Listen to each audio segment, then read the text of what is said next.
প্রথমত আপনাদের সবাইকে ধন্যবাদ জানাচ্ছি আজকে সবাই জাস্ট টাইমে জয়েন করার জন্য। তো আজকে আমরা আসলে পুরা সেশনটাই করব যে সমস্যা কিভাবে সমাধান করা যায়। আমরা বিভিন্ন জায়গায় বিভিন্ন অর্গানাইজেশনে আছি বা বিভিন্ন পজিশনে আছি, আমাদের ব্যক্তিগত জীবন, পারিবারিক জীবন, তারপরে কর্মজীবনে আসলে আমরা বিভিন্ন ধরনের সমস্যার সম্মুখীন হই। এই সমস্যাটা আসলে আমরা বিভিন্ন সময় সমাধান করি বিভিন্নভাবে। কেউ সাধারণত অ্যাজাম্পশন অনুসারে সমস্যা সমাধান করে, তাদের ধারণা থেকে সমস্যা সমাধান করে। আজকে আমরা শিখবো কিভাবে স্ট্রাকচারড ওয়ে আসলে সমস্যা সমাধান করা যায়, একবারে ডাটা বেসিস কিভাবে সমস্যা সমাধান করা যায়। একটু ডিফারেন্ট হবে আপনাদের। আমি আসলে আজকে যে স্ট্রাকচারড ওয়ে সমস্যা সমাধান করা যায় এটা দেখাবো, খুব বেশি ডেপথে ঢুকবো না। আমি চেষ্টা করব যে এমন ভাবে এটা সেশনটা করার জন্য যেটা অনেকটা আমাদের রিয়েল লাইফের সাথে কানেক্টেড হয়। সাধারণত আমরা এখানে যারা জয়েন করছি মেজরিটি পার্সেন্ট সেলস রিলেটেড। তো সেভাবে আমি চেষ্টা করবো যে সেশনটা করার জন্য। এবং আপনারা যদি এটা একটু নোট রাখেন, তাহলে মনে করবেন যে এটা আপনার আসলে মনে থাকবে এবং আপনি ইন্টারকানেক্টেড সেশন হবে এবং আপনি এখান থেকে যে লার্নিংটা পাবেন এটা আপনার কেরিয়ারে কাজে লাগবে। ঠিক আছে, তা আমি একটু স্ক্রিন শেয়ার দিচ্ছি। এখন কিন্তু আমি আপনাদেরকে দেখতে পাচ্ছি না, কিন্তু আপনারা কি প্রবলেম সলভিং এর যে স্ক্রিনটা এটা কি দেখতে দেখা পাচ্ছেন? যাচ্ছে, দেখা যাচ্ছে স্যার। আচ্ছা, জি ঠিক জি আছে। স্যার, স্পষ্ট দেখা যাচ্ছে। ঠিক আছে, তা আজকে আমাদের সেশনটা হলো যে প্রবলেম সলভিং নিয়ে কিভাবে আমরা স্ট্রাকচার হয়ে সমস্যা সমাধান করব, যেটা আমরা আর আগেও বলছি যে আজকে সেশনটা আসলে A3 প্রবলেম সলভিং নিয়ে। তো A3 প্রবলেম সলভিংটা আসলে একটু একটু মানে প্রাইমারি স্টেজে এটি সলভিং প্রবলেম সলভিংটা ব্যবহার করা হয় না। তো প্রবলেম সলভিং এর পরে বেসিকটা থেকে আমি শুরু করব, যাতে করে আসলে ধরেন বুঝতে আমাদের সুবিধা হয়। তা আমি নেক্সট স্লাইডে যাচ্ছি। প্রথমে আমি একটু আপনাদের বলতে যাচ্ছি যে সমস্যা আসলে কি, আমরা যেটাকে বলি যে হোয়াট ইজ এ প্রবলেম, সমস্যা কি। আমার যেটা মনে করি সেটা হলো যে সমস্যাটা হলো যে এমন কোনো কিছু, ইংলিশে কি আছে এগুলো একবারে রিড করা দরকার নাই, আমি বাংলায় চেষ্টা করবো এক্সপ্লেন করার জন্য। তো সমস্যাটা হলো যে এমন কোনো কিছু যেটা আসলে আমাদের ক্ষতিকর, অথবা আমরা এমন কিছু যেটা আমরা প্রত্যাশা করি না, বা এমন কোনো কিছু ভুল যেটা আসলে আমরা চেষ্টা করি যে এড়িয়ে চলার জন্য। অথবা আমরা সাধারণত যারা টার্গেট রিলেটেড জব করি, আমাদের এমন কিছু যেটা গোল, আমাদের লক্ষ্য, আমাদের উদ্দেশ্য, আমাদের টার্গেট অ্যাচিভ করা, এটা অনেক কঠিন হয়ে যাচ্ছে, বা আমাদের এক্সপেকটেশন ভার্সেস রিয়েলিটি মিলতেছে না। ঠিক আছে, আমরা টার্গেট অ্যাচিভ করতে পারতেছি না, গোল অ্যাচিভ করাটা আমাদের কঠিন হয়ে যাচ্ছে। অথবা এই state of difficulty that needs to be remove, অথবা এমন কোনো কিছু যেটা আসলে আমাদের মানে এখান থেকে আমরা বের হয়ে আসতে চাই, এটাই হলো প্রবলেম। ঠিক আছে, অথবা এমন কোনো কিছু যে প্রবলেম হলো যে আমরা এক্সপেক্টেড পারফরমেন্স, যে আমরা নিজেদের মধ্যে নিজেদের যে এক্সপেক্টেড পারফরমেন্সটা আমরা করতে চাই, অথবা আমাদের বটম লাইন থেকে যে এক্সপেক্টেড পারফরমেন্সটা আমরা চাই, আর অ্যাকচুয়ালি যে পারফরমেন্সটা হয়, এই যে এক্সপেক্টেড পারফরমেন্স আর অ্যাকচুয়াল যে পারফরমেন্স, এই যে এটার গ্যাপটা, এই গ্যাপটাই হলো সমস্যা, এটাই হলো প্রবলেম। ঠিক আছে, অথবা ধরেন আমরা যে স্ট্যান্ডার্ডটা মেনটেন করতে চাই আর আমাদের যে কারেন্ট যে সিচুয়েশন, এটার যে গ্যাপটা, সেটা হলো প্রবলেম। ধরেন আমাদের টিমে এরা যদি ধরি আমরা ফিল্ড অফিসার, তো তাদের আমরা এক্সপেক্ট করি যে যে সবাই আমরা 100 বা 100-এর উপরে করবে। হ্যাঁ, কিন্তু এটা হলো যে আমরা এক্সপেক্টেড করি, আমরা স্ট্যান্ডার্ডটা এভাবে হয় যে ওকে সে 100 করছে, that means say standard maintain করছে। কিন্তু কিন্তু রিয়েলিটি হলো যে সিচুয়েশনটা কেউ 100 করে, কেউ 110 করে, কেউ 80 করে, 70 করে, এই যে ভেরিয়েবিলিটি, ঠিক আছে, পারফরমেন্সের ক্ষেত্রে ডিফারেন্সটা, এই কারেন্ট যে সিচুয়েশনটা, স্ট্যান্ডার্ড এবং কারেন্ট সিচুয়েশনের এই যে গ্যাপটা, এই গ্যাপটা হলো প্রবলেম। বুঝতে পারছেন? তারপরে আসেন ইনডিরেক্টলি এই প্রবলেম অপোজিট সাইড হলো যে একটা opportunity. A problem is a chance for you to do your best. মানে ডিউক ইলিংটন, মানে আপনার প্রবলেমটা ইনডিরেক্টলি একটা অপরচুনিটি। ঠিক আছে, আমরা মনে আছে কিনা, আচ্ছা এটা দেখে কিছু কেউ কেউ কানেক্টেড করতে পারতেছেন? এই ছবিটা দেখে দেখে মন্তব্য করেন তো আপনারা। কেউ কোনো কিছু কানেক্টেড করতে পারছেন এই ছবিটা দেখে? স্যার এখানে আসলে এক একজন স্যার একটা হাতি দেখে মানে অনুমান নির্ভর আপনার আইডিয়া করে বলতেছে আর কি। আচ্ছা, ঠিক আছে, স্কুলে কেউ আসলে যখন আপনারা স্কুলে ছিলেন এই ধরনের একটা গল্প ইংলিশে আমাদের ছিল, একটা স্টোরি ছিল, এটা কারা কারা পাইছে? হয়তো আমরা পাইছি, আপনারা হয়তো নাও পাইতে পারে। স্যার আমরা পাইছি স্যার। আচ্ছা, এটা হলো যে একটা ধরেন 6 জন অন্ধ লোক, তারা আসলে হাতির কথা শুনছে, কিন্তু যেহেতু তারা চোখে দেখে না, হাতি আসলে তারা জীবনে কখনো চোখে দেখে না, ঠিক আছে? আর তারা দেখবে কিভাবে, তারা তো চোখে দেখে না। কিন্তু তাদের ফিল হচ্ছে যে আসলে হাতিটা দেখতে কেমন, ঠিক আছে? আমরা যে হাতি শুনলাম, হাতিটা আসলে দেখতে কেমন। তো 6 জন অন্ধ লোক তারা রাস্তা দিয়ে যাচ্ছে, পাশে দিয়ে একটা হাতি যাচ্ছে, তারা শুনলো, তার কারণ কানে শুনে তো, তাই না?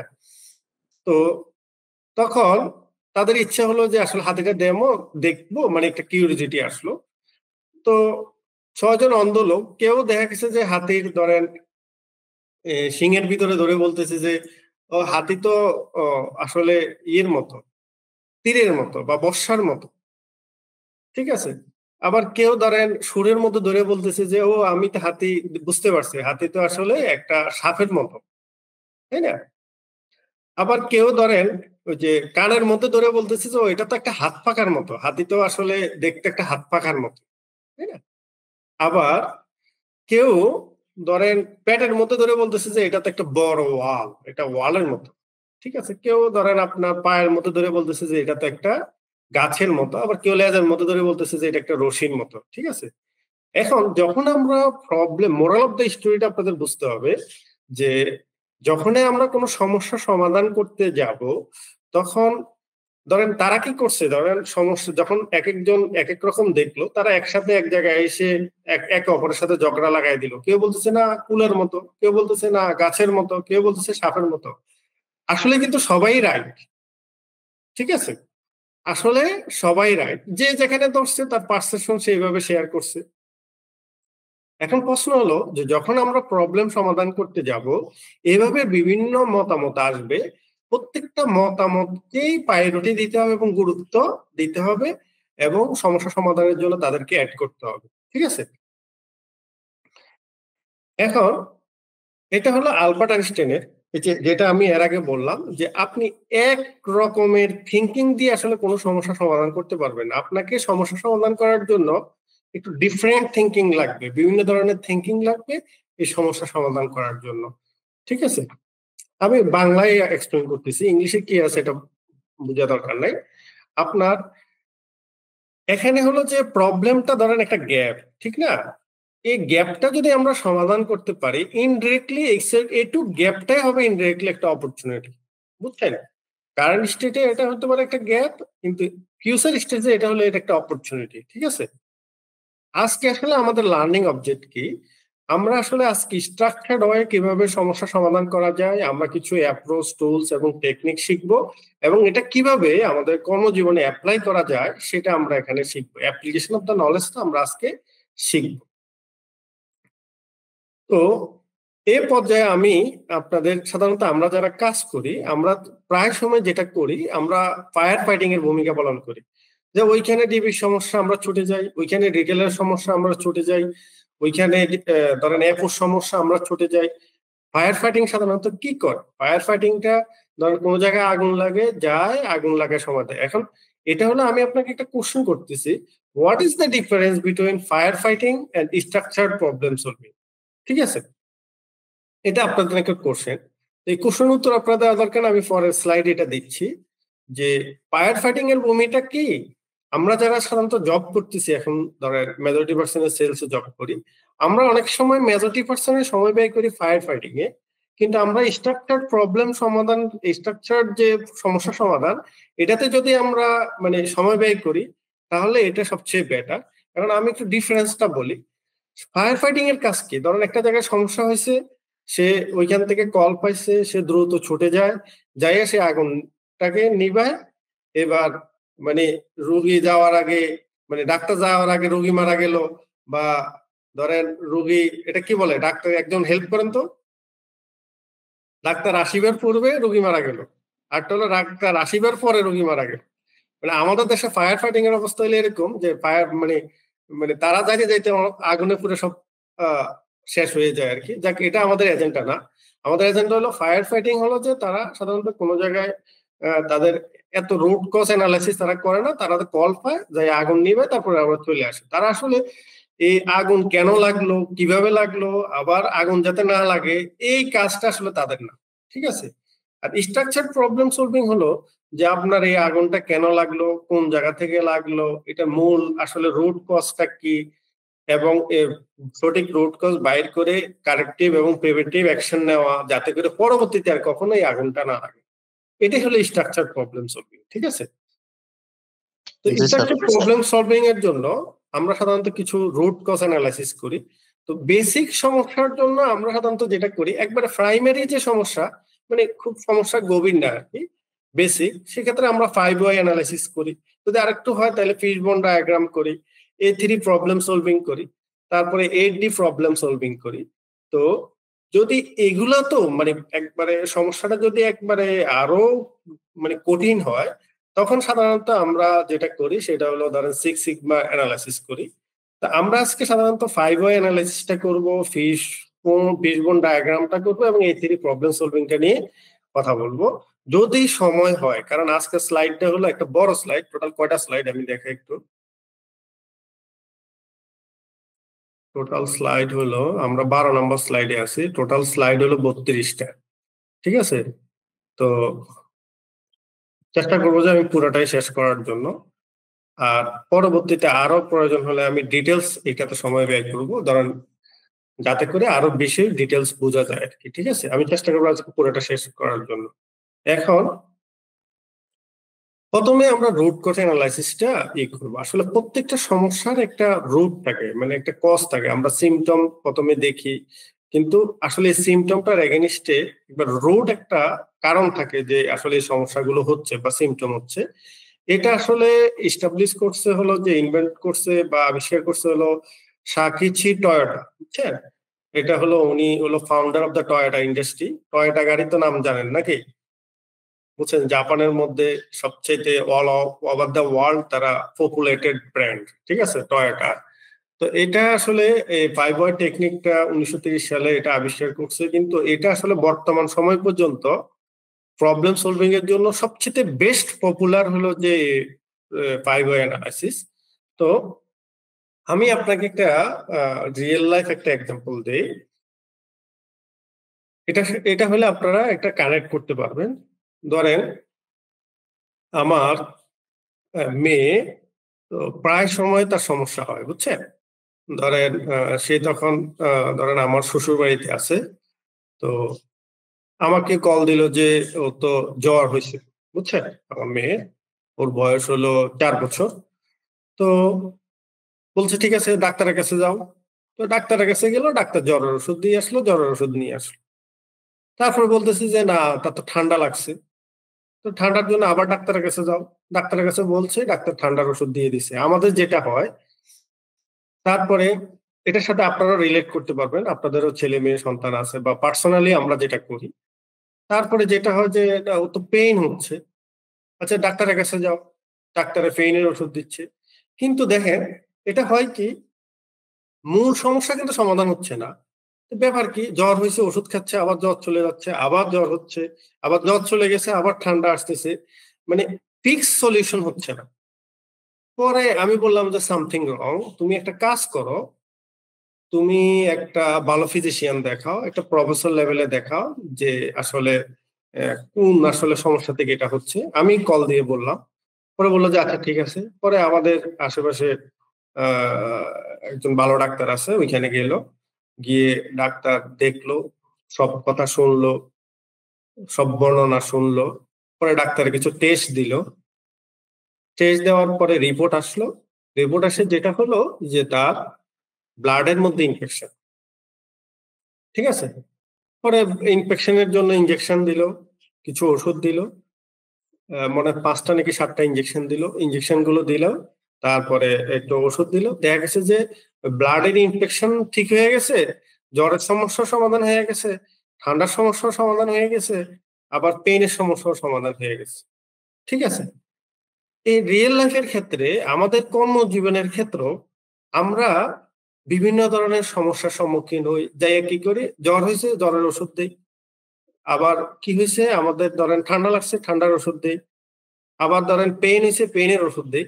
কিন্তু এই যে ঠান্ডাটা কেন লাগলো, পেইনটা যে কেন হচ্ছে, অথবা জ্বরটাতে কেন বারবার আসতেছে, এইটা আসলে আমরা মূল রুট কারণের ভিতরে যাচ্ছি না। পরবর্তীতে আমরা যেটা করি সেটা হলো, এখানে আমি যেটা দেখাচ্ছি সেটা হলো আমরা জাস্ট কারেক্টিং দ্য প্রবলেম করতেছি, কিন্তু আমরা কোনো কারেক্টিভ অ্যাকশন নিচ্ছি না। ঠিক আছে, আমরা জাস্ট সমস্যার পিছনে ছুটতেছি। ঠিক আছে, একবারে সমস্যাটা কেন হচ্ছে রুট কজটা আমরা বের করতে পারতেছি না। যদিও রুট কজটা যদি আমাদের এফেক্টিভ রুট কজটা আমরা বের করে সমাধান করতে পারতাম, তাহলে আমাদের সমস্যাটা সমাধান হয়ে যাচ্ছে। এইটাতে লার্নিংটা হলো যে আমরা যখনই কোনো সমস্যা পড়ব, তখন আমরা সমস্যা কারেক্টিং দ্য প্রবলেম করব না, আমরা আমাদের অ্যাকশনটাকে কারেক্টিং করবো। বুঝতে পারছেন? এবং এখানে বলছি do not deal with the symptoms, only deal with the root cause of the problem. মানে আপনি সিমটম দেখছেন জ্বর, এখন জ্বরের সমাধান করলেন, সিমটম দেখলেন ঠান্ডা, আসলে আপনি সিমটম অনুসারে সমাধান করবেন না, আপনার সিমটমটা যে কোথা থেকে আসতেছে রুট কজটা বাইর করে ওইটা আপনি করবেন, ওইটার সাথে আপনি ডিল করবেন। এখন রুট কজটা আমরা যে মানে সবসময় যে ধরেন কোন একটা নেগেটিভ হয়েছে, কোন সমস্যা হয়েছে, মানে এটা নিয়ে রুট কজ অ্যানালাইসিস করব এরকম না। ধরেন একটা জায়গায় খুব ভালো করতেছে, সে খুব ভালো পারফর্মার, ভালো অ্যাচিভ করতেছে, কোন একটা টেরিটরি খুব ভালো করতেছে, ভালো অ্যাচিভ করতেছে, অথবা একটা ছেলে তার 12 মাসের ভিতরে সে 2-3টা মাস খুব ভালো করছে।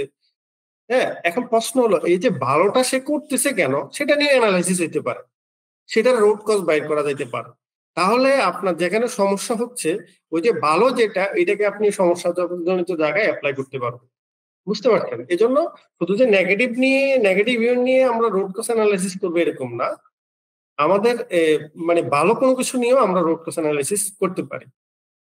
যাই হোক, আমি চেষ্টা করছি যে একটা রিয়েল লাইফের সাথে মানে আমাদের প্রবলেম সলভিংটা কানেক্টেড কিনা। আমার জন্য একটা কোশ্চেন করতেছি, আমাদের যে রিয়েল লাইফ আমি যে একটা এক্সাম্পলটা দিলাম এবং আমাদের যে সমস্যা যেটা আমরা ডিলিং করি, এটা কি মোটামুটি রিলেটেড কিনা, না 100% রিলেটেড? রিলেটেড স্যার, বাস্তবে। আচ্ছা, এবার ক্ষেত্রে আমরা বলি যে আমরা প্রবলেমটা যখন সমাধান করব, আমরা সাধারণত এক পর্যায়ে ধরেন আমরা রিয়েক্টিভ করি অথবা প্রোয়েক্টিভ করি। ঠিক আছে, রিয়েক্টিভটা বলতে বোঝায় যে ধরেন সমস্যা অলরেডি হয়ে গেছে। ঠিক আছে, সমস্যা অলরেডি হয়ে গেছে, এখন আপনি কি করবেন বলেন? ব্লাড অলরেডি ইনফেকশন হয়ে গেছে, জ্বর অলরেডি এসে গেছে, এখন আপনি কি করবেন? কারেক্টিভ অ্যাকশন করবেন।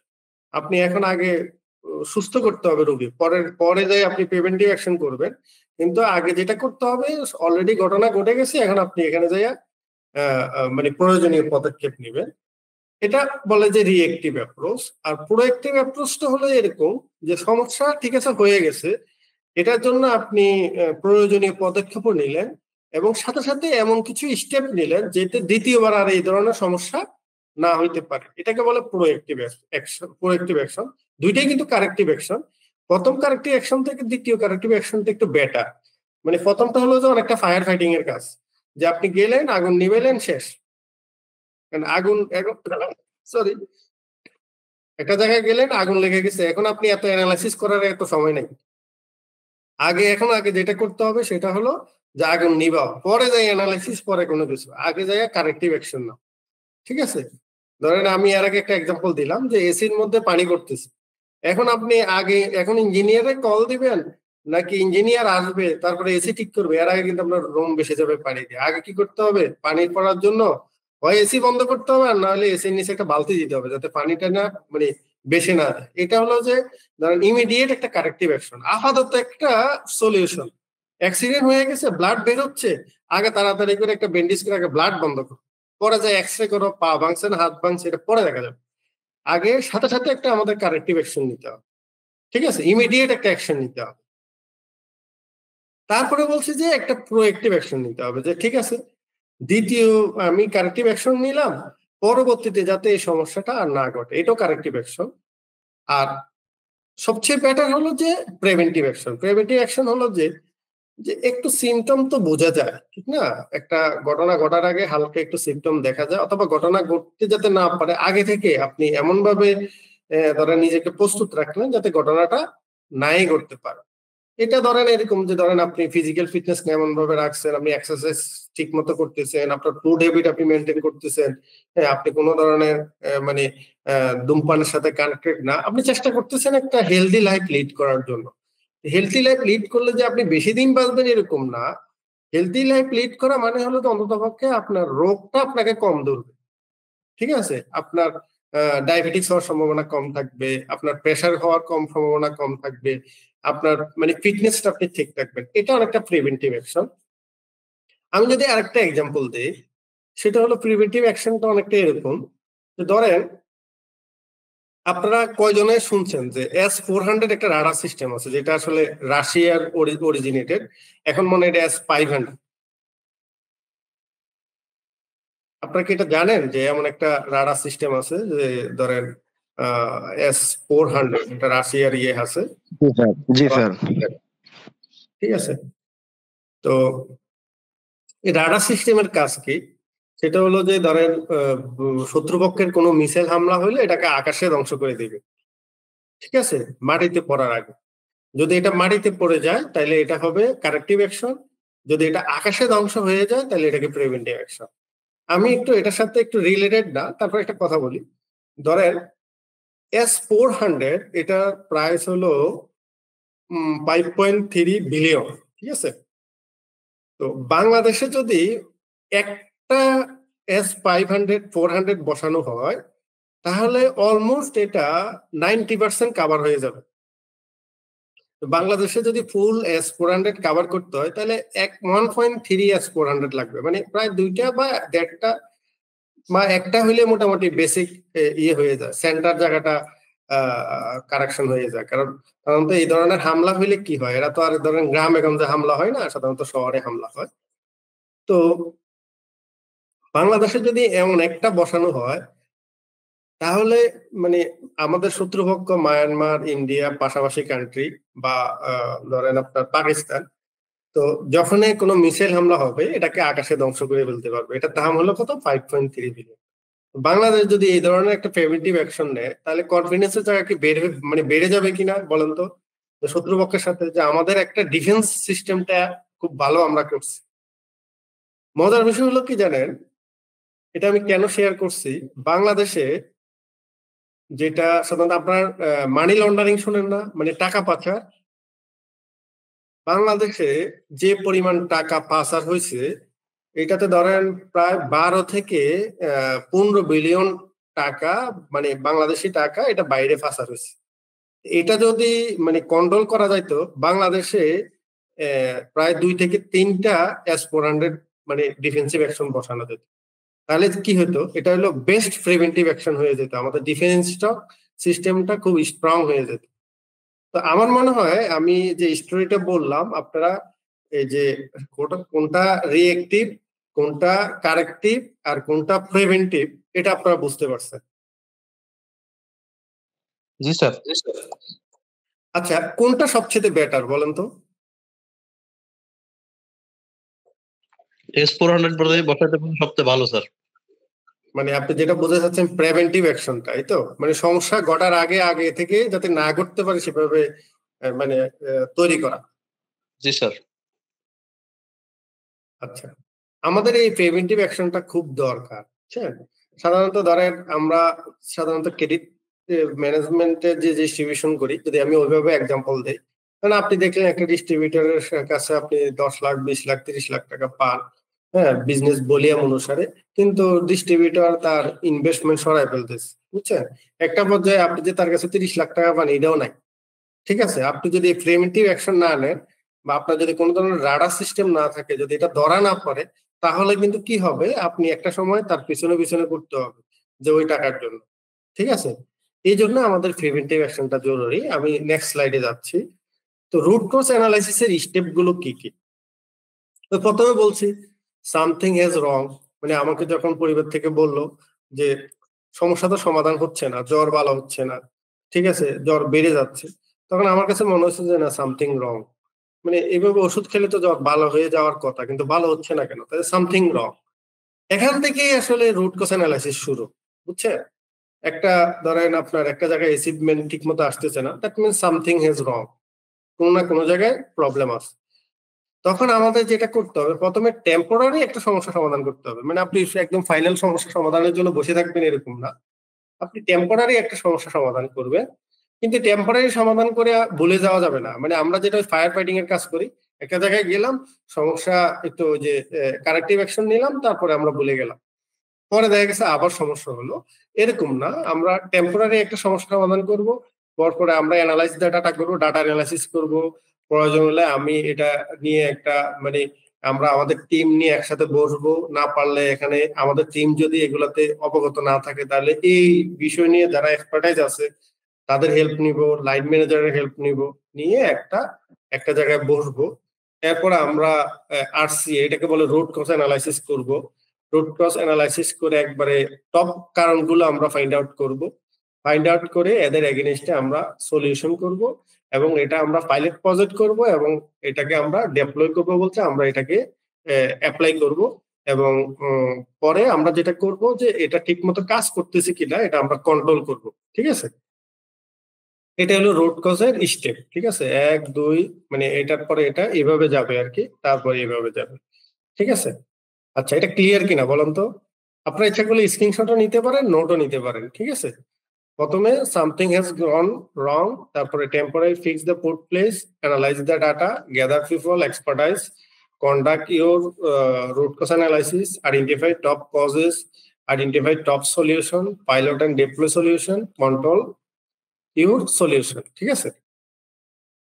এখন আমি একটা রিয়েল লাইফ একটা এক্সাম্পল দিচ্ছি, যাতে করে আমরা সেলস রিলেটেড একটা কানেক্টর আনতেছি, যাতে করে এটা প্র্যাকটিক্যালি আমরা বুঝতে পারি। প্রথমত হলো যে আমরা প্রবলেম সলিউশন করার জন্য এই যে স্টেপ এটা আসলে আমরা এত ফর্মাল ভাবে যে করবে এরকম না, জিনিসটা হলো যে এভাবে আমাদের হবে, কিন্তু ধরেন জাস্ট প্রবলেমটাকে আমাদের সমাধান করা, এই উদ্দেশ্য নিয়ে আমাদের কাজটা করতে হবে, ঠিক আছে? তো আমরা একটা প্রবলেম স্টেটমেন্ট নিই, ধরেন মিস্টার রহিম এ ডিস্ট্রিবিউটর, মানে এটা হলো সে একজন ডিস্ট্রিবিউটর, এটা আপনারা দেখতে পাচ্ছেন মনে হয়, আমি এটা পড়ি, মিস্টার রহিম সে হলো একজন ডিস্ট্রিবিউটর। কোন এরিয়ার ডিস্ট্রিবিউটর? সে ভোলা এরিয়ার ডিস্ট্রিবিউটর। হ্যাঁ, তার প্রতিষ্ঠানের নাম কি? তার প্রতিষ্ঠানের নাম হলো মিস্টার রহিম এন্টারপ্রাইজ, ঠিক আছে, বা মেসাস রহিম এন্টারপ্রাইজ। তার সমস্যাটা হলো কি, তার 20% গ্রাজুয়ালি সেলস ডিক্লাইন হচ্ছে, has experience a 20% gradual decline in secondary sales. কবে থেকে? জুলাই থেকে নভেম্বর পর্যন্ত, ঠিক আছে? The distributor point is manage by 2 field officer, মানে ওইখানে 2জন ফিল্ড অফিসার আছে, ঠিক আছে? এখানে যেটা হলো এখানে সেলস যেমন 20% ডিগ্রোথ হচ্ছে, আবার একই সাথে ক্রেডিট বাড়তেছে, ঠিক আছে? হ্যাঁ, ক্রেডিট হতে পারে ডিস্ট্রিবিউটর ক্রেডিট, হতে পারে মার্কেট ক্রেডিট, ঠিক আছে? Both the field officer and the distributor offered under supervisor of the regional sales manager. ওইখানে ধরেন ওইখানে যারা 2জন ফিল্ড অফিসার আছে এবং ডিস্ট্রিবিউটর আছে, এটা হলো যে supervisor by regional sales manager বা আরএসএফ। এবং ওই আরএসএফ এর আন্ডারে আবার ধরেন আপনার 5জন ফিল্ড অফিসার আছে এবং 4জন ডিস্ট্রিবিউটর আছে, ঠিক আছে? এটার ভিতরে তার রহিম বা মিস্টার রহিম এন্টারপ্রাইজও আছে। এই প্রবলেম স্টেটমেন্টটাকে আপনারা বুঝতে পারছেন কিনা? জি স্যার, বুঝতে পারছি। বেসিক বলি, মিস্টার রহিম এটা হলো একজনের ডিস্ট্রিবিউটরের নাম, তার প্রতিষ্ঠানের নাম হলো রহিম এন্টারপ্রাইজ। তার সমস্যা হলো যে তার 20% সেলস ডিগ্রোথ হয়েছে এবং তার ক্রেডিট বাড়তেছে। ডিউরেশন হলো যে জুলাই 24 থেকে নভেম্বর 24, ঠিক আছে? এখানে ওই পয়েন্টে 2জন ফিল্ড অফিসার আছে, এবং ওই ফিল্ড অফিসার এবং ওই distributor under supervise by regional sales manager. আর ওই রিজনাল সেলস ম্যানেজার ওইজন 2 ফিল্ড অফিসার ছাড়াও তার আন্ডারে আরো 5জন ফিল্ড অফিসার আছে এবং 4জন ডিস্ট্রিবিউটর আছে, ঠিক আছে? এটা হলো একটা প্রবলেম স্টেটমেন্ট, ঠিক আছে? আমি জাস্ট এটা একটা কাস্টম ভাবে একটা স্যাম্পল ডাটা দাঁড় করাচ্ছি, এটার সাথে রিয়েল লাইফের সাথে কোনো মানে রিলেটেড না আর কি, জাস্ট আমি এটা বোঝার জন্য আর কি। যখন আমরা প্রবলেম স্টেটমেন্ট করব, তখন এই 4টা বিষয় আমাদের থাকতে হবে, হু, হোয়ার, হোয়াট।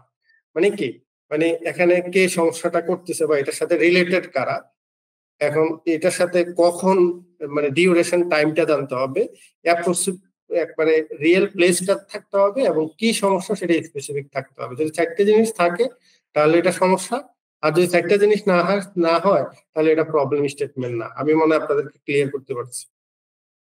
যখন আমরা প্রবলেম স্টেটমেন্ট করব তখন আমরা কেন সমস্যা হয়েছে এটাতে আমরা যাব না, ঠিক আছে? তাহলে আমরা আসলে প্রবলেম স্টেটমেন্টে কেন হইলো, কিভাবে হইলো, কি কারণে হইলো, এইগুলো কোনো কিছু থাকবে না, জাস্ট প্রবলেমটা লিখবেন, এটা হলো প্রবলেম। এই প্রবলেমের মধ্যে 4টে ইয়ে থাকবে, হু, হোয়ার, হোয়াট। এবার আমরা কি করব, রুট কজ অ্যানালাইসিস করব। রুট কজ অ্যানালাইসিসের ক্ষেত্রে প্রথমে ডিফাইন দ্য প্রবলেম, আমাদের প্রবলেমটা কি সেটা আমরা এখানে লিখবো, ঠিক আছে? তারপরে আমরা 1, 2, 3, 4, 5টা কোশ্চেন করব। সবসময় যে 5টা কোশ্চেন করবো এরকম না, অনেক সময় 3টা কোশ্চেন করলে উত্তর পেয়ে যায়, অনেক সময় 4টা কোশ্চেন, কিন্তু স্ট্যান্ডার্ড হলো 5টা কোশ্চেন, ঠিক আছে? এই 5টা কোশ্চেন করলে আমাদের মূল কারণটা বের হয়ে আসবে, এবং এটাতে পরবর্তীতে আমরা প্রিভেন্টিভ অ্যাকশন করবো। যা সেটা আমি ফরম্যাটটা আমি আপনার সাথে শেয়ার করলাম, ঠিক আছে? এখন আমি ডিফাইন দ্য প্রবলেম, যেটা আমি বললাম যে প্রথমে ডিফাইন দ্য প্রবলেম করব। ডিফাইন দ্য প্রবলেমের ক্ষেত্রে আমি বলছি কি 4টে জিনিস থাকতে হবে, হু, হোয়ার, হোয়াট। তা আমরা প্রথমে ই করলাম হু। হুতে এখানে কয়জন ক্যারেক্টার আছে? একটা হলো মিস্টার রহিম, ডিস্ট্রিবিউটর, নাকি ওনার অফ দ্য রহিম এন্টারপ্রাইজ, নাকি? তারপর কে কে আছে? 2জন ফিল্ড অফিসার আছে, তারপরে কি সুপারভাইজার আছে, এর বাইরে আর কেউ আছে হু? না স্যার। না স্যার, একজন ছিল এখন নাই। প্রবলেম স্টেটমেন্ট আমরা করতেছি, এই যে এটা করবে, ডিফাইন দ্য প্রবলেম করব। তারপরে বলছি যে কখন ঘটনা ঘটছে, এটা হলো জুলাই থেকে নভেম্বর পর্যন্ত, কোন কোথায় বলায়, কোন ইয়েতে, রহিম এন্টারপ্রাইজ। তারপরে বললো কি সমস্যা, 20% সেকেন্ডারি সেল ডিক্লাইন, ঠিক আছে, এবং credit increase impacting cash flow and order placement. মানে অর্ডার প্লেসমেন্ট বলতে লিফটিং এর সমস্যা, ঠিক আছে? সেকেন্ডারি না হলে লিফটিং হবে না। এটা হলো যে একটা প্রবলেম স্টেটমেন্ট। এটা একটা স্যাম্পল প্রবলেম স্টেটমেন্ট, এটা রিয়েল লাইফের সাথে কোনো রিলেটেড না। আমি জাস্ট এটা একটা দাঁড় করালাম যাতে আমাদের এটা প্র্যাকটিক্যালি, যখন যেহেতু আমরা মেজরিটি পার্সেন্ট সেলস রিলেটেড, ঠিক আছে, আমরা এটা বুঝতে পারি। তারপরে যেটা হবে, আমরা 5Y 5টা কোশ্চেন করবো। ধরেন আমরা কোশ্চেন করলাম, প্রথম কোশ্চেন করলাম, এটা ধরেন ব্রেইন স্টর্মিং মাধ্যমে হবে, তো টিমের মাধ্যমে, কিন্তু এটা আমি বোঝার জন্য এটা আমি দিছি। কিন্তু যখন আমি দিলাম, এটার থেকে যদি আমরা ব্রেইন স্টর্মিং সেশন করতাম তাহলে আমরা স্পেসিফিক একটা রিয়েল কারণ পাইতাম। জাস্ট এটা আমরা বোঝানোর জন্য, আমি বারবার বলছি, বোঝানোর জন্য আমি এটা আনছি। প্রথম কোশ্চেন হলো why app secondary sales in Bhola decrease 20%। মানে প্রথম কোশ্চেন হলো কেন 20% সেলস ডিক্রিজ হলো? তখন উত্তর হলো যে because the new FA has on edge if the sales performance of reasonable. That means কি, একজন এখানে নিউ এফও ডিপ্লয়েড হয়েছে, কেউ একজন এখানে রিজাইন করছে, তার এখানে নতুন এফও আসছে। আচ্ছা, ভালো কথা। তাহলে নতুন এফও কেন তার পারফরমেন্সটা মিট করতে পারতেছে না? তাহলে উত্তরটা এরকম আসতে পারে যে new FO is still adapting to the Bola area. সে বোলা এরিয়ার জন্য আসলে এখনো অ্যাডাপ্ট করতে পারে নাই, অথবা তার কাস্টমারের সাথে সেভাবে রিলেশন করতে পারে না। যে ভালো কথা, এফও হ্যাভ লিমিটেড কাস্ট, কেন এফও রিলেশন করতে পারে নাই? তখন উত্তর এরকম আসতে পারে, তাই এফও ট্রান্সফার ফ্রম অ্যানাদার ডিভিশন, সে অন্য একটা ডিভিশন থেকে আসছে, তার এরিয়ার জন্য লোকাল ইনসাইটটা সেইভাবে তৈরি করতে পারে নাই, লোকাল কালচারের সাথে অ্যাডাপ্ট করতে পারে নাই। মানুষের হয়তো ল্যাঙ্গুয়েজ জনিত, ধরেন আপনি হয়তো বলাতে গেলে হয়তো সেম ল্যাঙ্গুয়েজ, কিন্তু আপনি যদি চট্টগ্রামে যান, আপনি যদি সিলেটে যান, তাহলে ওইখানকার মানুষের ভাষা বুঝতে তো সমস্যা হয়ে যাবে, আপনি তো ভাষাই বুঝবেন না, ঠিক আছে? তাহলে লোকাল ইনসাইটের সাথে আপনি কানেক্ট দিতে পারেন নাই, ঠিক আছে? এইটা হলো যে ধরেন receive adequate onboarding and support from specific territory, ঠিক আছে? তাহলে এটার জন্য সে অনবোর্ড হওয়ার জন্য যে স্পেসিফিক সাপোর্ট দরকার, সে সাপোর্টটা সে পায় নাই, এই জন্য তার এই গ্যাপটা তৈরি হয়েছে। তখন বলছে যে why was not adequate onboarding support on provided, কেন তাকে এই ধরনের সাপোর্ট দেওয়া হয় নাই, ঠিক আছে? তখন বলছে যে ধরেন উত্তরটা এরকম আসতে পারে, দ্য ট্রানজাকশন ওয়াজ রাশড, মানে খুব দ্রুত ঘটছে, আমরা আসলে এফোর্টটা যে এইভাবে রিজাইন দিবে আমরা আশা করি নাই, খুব হঠাৎ করে রিজাইন দিছে, আমাদের ব্যাকআপ প্ল্যান ওইভাবে হয় না, খুব দ্রুততার সাথে হয়েছে। এবং RSM didn't prioritise targeted support for the new F, মানে তার এই যে টার্গেটেড এফও তার জন্য যে প্রয়োজনীয় সাপোর্টটা দরকার সেই সাপোর্টটা সে প্রোভাইড করতে পারে না। কেন?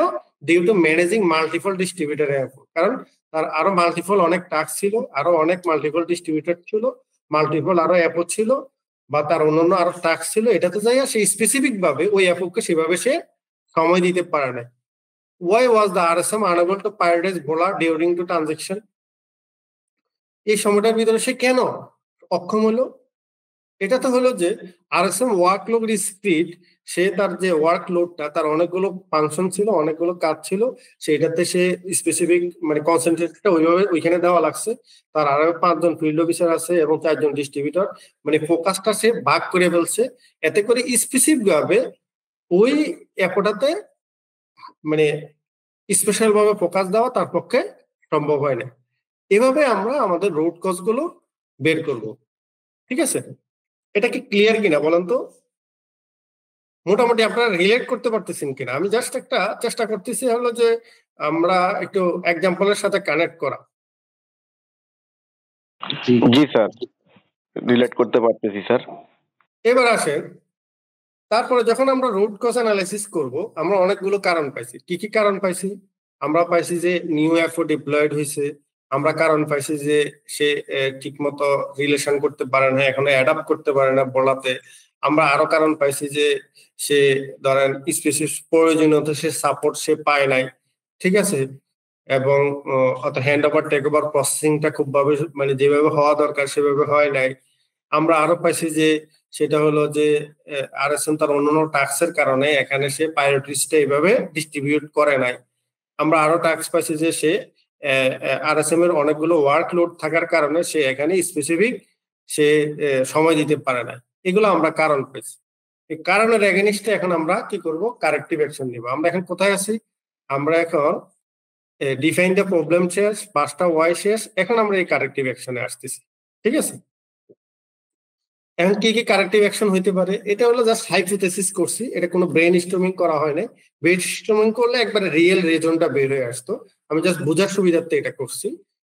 তখন বলছি যে কারেক্টিভ অ্যাকশন হলো organise a structure to weak area familiarisation program for the new অ্যাপোর জন্য, নতুন অ্যাপোর জন্য 2 সপ্তাহ প্রত্যেকটা দোকানে দোকানে গিয়ে তাকে মানে পরিচয় করাই দিতে হবে যে হ্যাঁ এই হলো ফিল্ড অফিসার আমাদের আগে এখানে যে ছিল, তার এগেইনস্টে সে আসছে, সে এখানে আপনাদের কাজ করবে।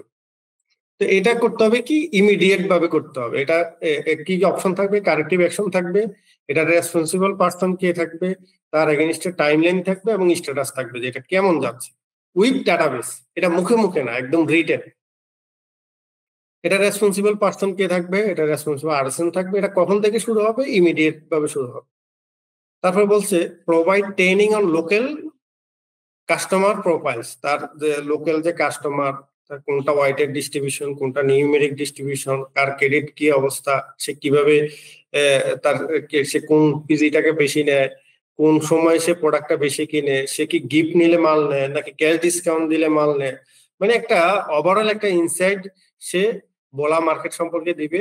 এটা কে দিতে পারে? সেটা RSM দিতে পারে অথবা DSM দিতে পারে। এটা দিতে হবে কখন? একদম ইমিডিয়েট দিতে হবে। ঠিক আছে, অথবা তাকে HR থেকে ট্রেনিং দেওয়া যেতে পারে। তারপর বলছি কি schedule joint market visit with the RSM to introduce new app and কি কাস্টমার। ঠিক আছে, তাইলে মানে একটা কি করতে হবে? মার্কেট ভিজিট করতে হবে। এটা কে করবে? RSM এবং অ্যাপো, মানে ওনার কে।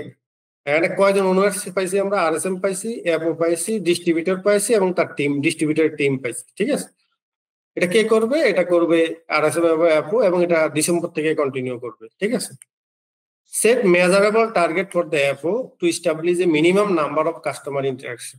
ঠিক আছে, মানে তাকে একটা মেজারমেন্ট করতে, প্রত্যেকদিন তাকে কতগুলো মেমো সে করবে এবং সে করে আসতেছে কিনা, কতগুলো পিজি টাস্ক করবে সে এটা করে আসতেছে কিনা, কতগুলো রিটেল সে ভিজিট করবে সেটা করতে পারতেছে কিনা, কতটুকু সে LPD করবে, কতটুকু LPC করবে, মানে প্রত্যেকটা জিনিস তাকে একবারে ডেইলি ফলো আপের মাধ্যমে একটা মেজারমেন্টে রাখতে হবে স্পেসিফিক, যে কয়টা মেমো কয়টা হয়েছে, কয়টা তার ফিজি কয়টা হয়েছে, এভাবে কয়টা মেমো তার কয়টা হয়েছে, এভাবে ফুল একটাই হবে। এটা কে করবে? RSM এভাবে অ্যাপ্রুভ করবে। এটা কবে থেকে করবে? ডিসেম্বর থেকে করবে। তারপরে বললো যে কন্ডাক্ট, এটা আমরা কি কারেক্টিভ অ্যাকশন করছি হাইপোথেসিস করে, conduct a credit review meeting with the distributor to identify overdue account and send repayment schedule. ঠিক আছে, এটা ধরেন ক্রেডিট ম্যানেজমেন্ট করার জন্য ডিস্ট্রিবিউটর সহ পুরো একটা কি করতে হবে, কন্ডাক্ট সেশন করতে হবে, রিভিউ মিটিং করতে হবে, এবং এখানেও প্ল্যানিং এবং কারেক্টিভ অ্যাকশন যেটা আমরা নিছি এটা ওনার সাথে শেয়ার করতে হবে এবং এটা এক্সিকিউশন করতে হবে। এন্ড এটা কে এক্সিকিউশন করবে, এটার সাথে কে রিলেটেড থাকবে, এটার সাথে ডিস্ট্রিবিউটর থাকবে, অ্যাপও থাকবে এবং আরএসএম থাকবে। ঠিক আছে, এবং এটা কো করতে হবে, এখানে স্পেলিং ভুল আসছে, এটা হবে উইথিন নেক্সট 2 উইকস। ঠিক আছে, উইথিন নেক্সট উইক মানে জাস্ট 2 সপ্তাহের ভিতরে এটা পরে এটা শুরু করে দিতে হবে। তারপরে বলছে কি implement sticker credit control policy such as defining a credit limit based on sales performance.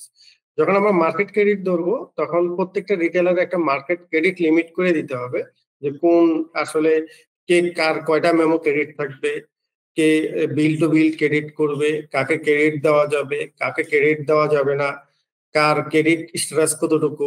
যারা লোন নেয় তারও কিন্তু একটা একটা লোন হিস্ট্রি বা লোন স্ট্যাটাস আছে। এটা আপনি মানে এই ব্যাংকের থেকে আরেক ব্যাংকে গেছেন, আর ওই ব্যাংকে হয়তো আপনি লোন নেন নাই, কিন্তু ওই ব্যাংকের থেকে ওই ব্যাংক ডাটা নেয় যে আপনার ওনার লোনের হিস্ট্রি কেমন। ঠিক আছে, উনি কি লোন নিয়ে ঠিক মতো পরিশোধ করে। ঠিক আছে, ঠিক তেমনি ওই রিটেলারের ক্ষেত্রে তার আসলে তার ক্রেডিট হিস্ট্রি কেমন, ব্যাকগ্রাউন্ড কেমন, সে ক্রেডিট নিয়ে কি মাস শেষে দিয়ে দেয় কিনা, নাকি বলে যে ভাই মাল বেচা কিনা করতে পারি নাই, আপনি মাল দিছেন আমরা মাল নিয়ে যান। তাহলে বোঝা গেছে যে আসলে ওনার ক্রেডিট লিমিট, ক্রেডিট হিস্ট্রি ভালো না। ঠিক আছে, অথবা তার মানে তার কতগুলো মেমো জমে আছে, অথবা তার মানে অনেক 6 মাস আগে মাল নিছে, টাকাও দিচ্ছে না, ব্লক ক্রেডিট হয়ে আছে, কোনটা আমাদের স্লো ক্রেডিট আছে। এইভাবে আমরা ক্লাসিফিকেশন করব এবং ক্রেডিট ওয়াইজ একটা লিমিট সেট আপ করবো, কাকে ক্রেডিট দেওয়া যাবে না বা দিলে কত টাকা ক্রেডিট দেওয়া যাবে, যেটা অলরেডি দিয়ে দিছি এটা কিভাবে আমরা নিয়ে আসবো, এটা আমরা এটা ক্রেডিট পলিসি করতে হবে। ঠিক আছে, এই ক্ষেত্রে ধরেন এটা কে করবে, ডিস্ট্রিবিউটর হবে, অ্যাপ করবে, আরএসএম করবে। এটা কবে থেকে করবে, উইথিন নেক্সট 2 উইকস। তারপর বলছে কি require the RSM to prepare weekly performance report for high risk distributor. Distributor গুলো যেগুলো আছে হাই রিস্ক ডিস্ট্রিবিউটর বা হাই রিস্ক অ্যাপও, তো এদের সাথে সে উইকলি রিভিউ মিটিং করবে বা আপডেট সে নিবে বা ব্যাকগ্রাউন্ড কি সেটা একটু জানবে। এটা কে করবে, আরএসএম এবং সেলস টিম করবে এবং এটা রেগুলার প্রসেস করবে। ঠিক আছে, তারপরে conduct bi weekly performance review for Bhola to address ongoing challenge. এটা আরএসএম করতে পারে, সেলস টিম করতে পারে, এটা অনগোয়িং প্রসেস। ঠিক আছে, এটা হলো কারেক্টিভ অ্যাকশন। এটাই হলো যে আমাদের রুট কজ 5 ওয়ে ডায়াগ্রাম। এটা হলো সবচেয়ে পপুলার একটা ডায়াগ্রাম। সাধারণত এটা করলে অনেক সমস্যা সমাধান হয়ে যায়। আমরা কি সাধারণত এটা করি বলেন তো? আমরা করি কিন্তু এভাবে স্ট্রাকচার ওয়াই করি না, নাকি? না স্যার, এত নিয়ম ফলো করে করি না স্যার।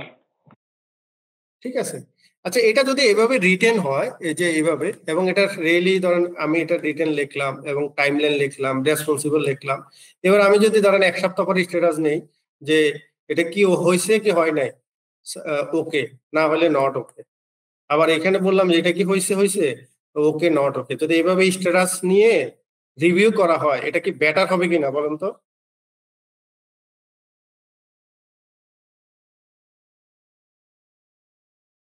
মানে যদি এটা এভাবে রিটেন করা হয়, আর একটা হলো যে রিটেন না করা হয়, এভাবে যদি স্ট্যাটাস অনুসারে রিভিউ করা হয়, এটা কি পূর্বেরটা থেকে বেটার হবে কিনা, ভালো হবে কিনা? জি স্যার, অবশ্যই ভালো হবে স্যার। ঠিক আছে, এবার আমরা কজ এন্ড এফেক্ট ডায়াগ্রাম করব। আমি খুব ডিটেলস এটা করব না, এটা হলো রুট কজ অ্যানালাইসিস এর পরে আরেকটা যেটা, সেটা হলো যে কজ এন্ড এফেক্ট ডায়াগ্রাম। এই যে আমরা এখানে যেটা করছি, পাইবয় আমরা কমপ্লিট করছি। এবার আমরা ফিশবোন ডায়াগ্রাম, ফিশবোন ডায়াগ্রামটাকে আসলে এটাকে আবার কজ এন্ড এফেক্ট ডায়াগ্রাম বলে, বুঝছেন? কোথায় আছি, এটাকে বলে ইশিকাওয়া ডায়াগ্রাম অথবা ফিশবোন ডায়াগ্রাম অথবা কজ এন্ড এফেক্ট ডায়াগ্রাম। এটাকে অনেকগুলো নাম আছে, বুঝছেন? এটা এস্টাবলিশ করছে ইশিকাওয়া, এজন্য এটাকে ইশিকাওয়া ডায়াগ্রামও বলে। এটা অনেকটা যে প্রবলেম সমাধান এরকম না, এটা হলো যে একটা প্রবলেম স্টেটমেন্ট, বুঝছেন? যে একটা জায়গায় কি কারণে সমস্যাগুলো হচ্ছে এটা লেখা, আরেকটা হলো যে কজ এবং আরেকটা হলো ইফেক্ট। এখানে যে আপনি সমস্যা সমাধান করবেন এরকম না, এটা হলো একটা ভিজুয়ালাইজ করা, সমস্যাগুলোকে একটা ভিজুয়ালাইজ করা, ঠিক আছে? এটা অনেকটা দেখতে এরকম, দেখছেন, মাছের মতো। এই জন্য এটা ফিশবোন ডায়াগ্রামও বলে, বুঝছেন? এটা ধরেন একটা মাছের লেজটা যদি আপনি রাখেন, মাথাটা যদি রাখেন, এবার মধ্যখানের মাংসটা যদি মানে উঠে ফেলেন, ভিতরে কাঁটাটা দেখতে অনেকটা এরকম থাকবে না?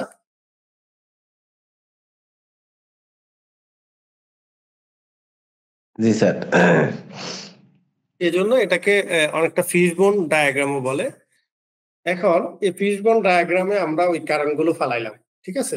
এটা আসলে ধরেন কাগজে কলমও লেখা যায়, অথবা একটা কাগজের রাফও লেখা যায়, হ্যাঁ, অথবা এটার এগেনিস্টে এক্সেলও আছে। এই যে ধরেন আমি এটা এক্সেলে করছি, ঠিক আছে?